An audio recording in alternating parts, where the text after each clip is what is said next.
Stampers, Kim from stampingimperfection.com. Welcome to my craft room.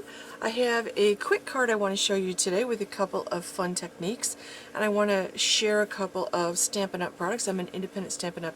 Demonstrator, and you can shop online at my store at mystampingstore.com. I'm going to use the Christmas Pines stamp set today, and I am particularly using, I love this Noel.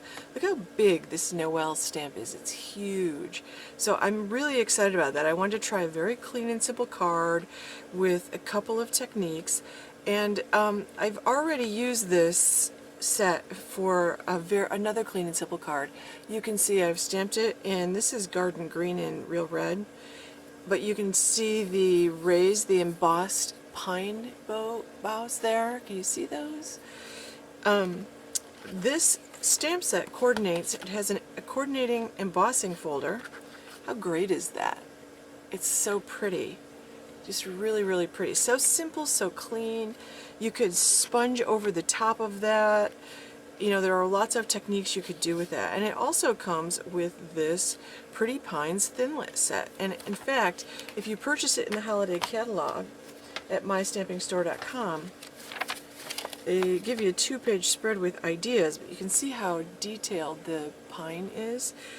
You can buy the Thinlits and the stamp set as a bundle and save a little bit of money by doing that. So I'm not using those on today's card, but they are in the catalog, so you just have a lot of possibilities with this stamp set, the embossing folder, and the Thinlits.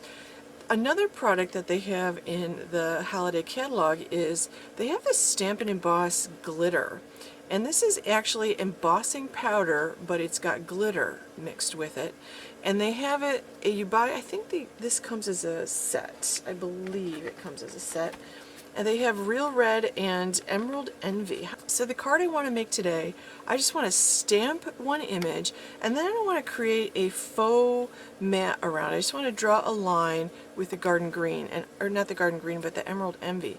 And I'm going to use this Real Red glitter because I really like it. So I have, in order to emboss, I have my Versamark ink pad, and I just inked it up. I used my re-inker and re-inked it so it's nice and goopy because I want to get a lot of glitter. Now you could use your embossing buddy on this and wipe it on to get rid of static. I don't use it because it's got some kind of powder in and I don't know what it is, and I have a lot of allergies to powder. So most people would use that. And I'm going to close this up. Then I'm going to go ahead and I'm going to use my tray here, my embossing tray, and I'm going to cover this in the glitter. And the tray just lets me, it has a hole here and it lets me pour it back in. Okay, so it does allow that. And if you don't have that tray, you don't need that tray. You can have a piece of copy paper or anything that just will allow you to pour it back in. I usually give it a couple of good flicks, although the glitter sticks a lot better. I don't think I got that bottom very well there because it's not sticking. And I will pour that back in later. Now I'm going to go with my heat gun, and I'm going to, if you can see this, you can see a little bit of glitter.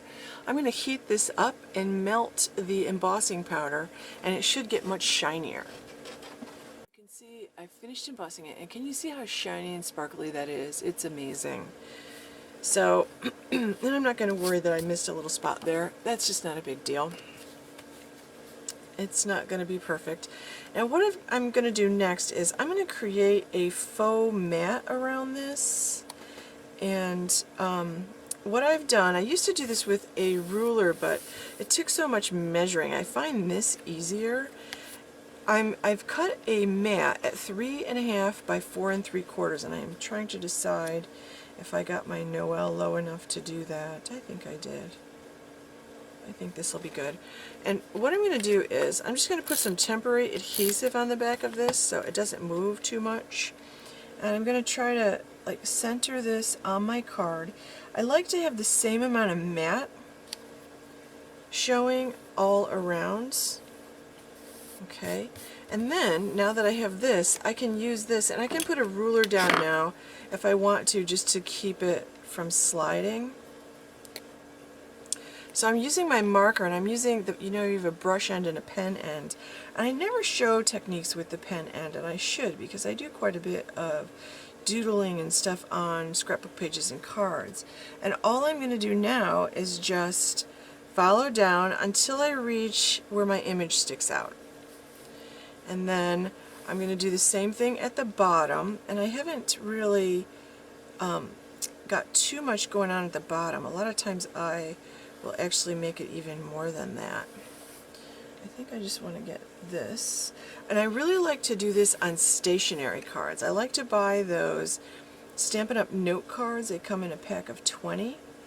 And do this on them with an initial stamp, because it's a great gift to give someone.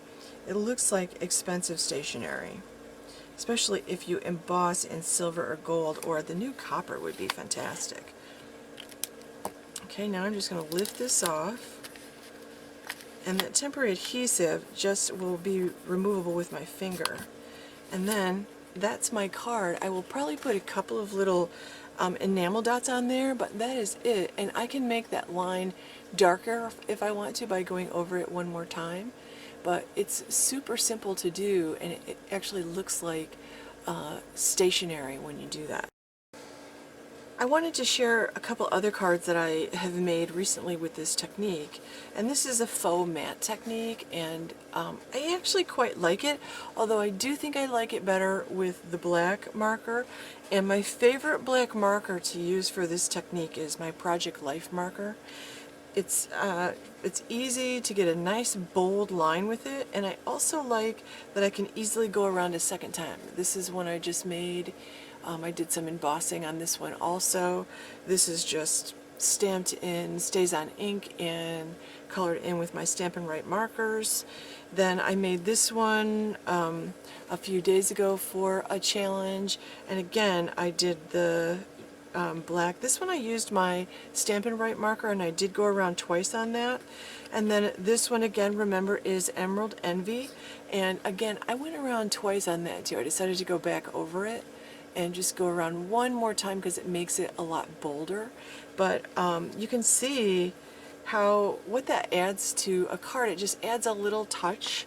Some people freehand it. They're just really that good and that confident in their just outlining abilities. I like to have a little template.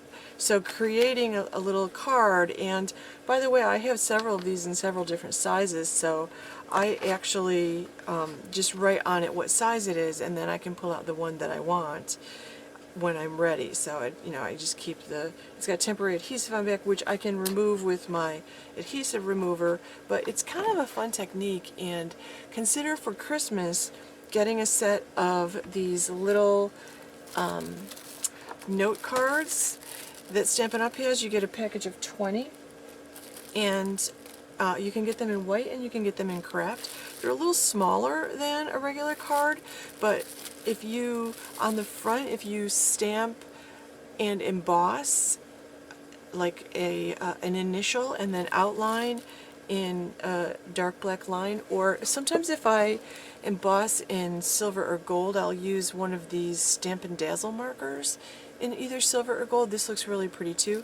These do tend to be a little thicker to start with, so and I like to make sure I have kind of a fairly new marker when I'm using the Stampin' Dazzle ones, but this is actually kind of a fun technique too. And that actually looks like, it ends up looking like expensive stationery, so you can actually create a set of 20 initial, with the initials in one of the corners and then the outline. It's beautifully simplistic, and you have the envelopes and the cards all together. It doesn't cost you very much to do that, and you can make a pretty box to go with it, or use one of the these DVD. These are wood block stamp cases, but they're like old VHS tape things, and they have the plastic inserts, or the plastic on the outside, that you can slide a pretty piece of paper in. You could include a pen and some stamps or things like that. along with that, and it makes a great gift, especially for a college student. So thank you very much for watching. Stop by my blog at stampingimperfection.com for more tips, tricks, and tutorials. Give this video a like and share with your friends.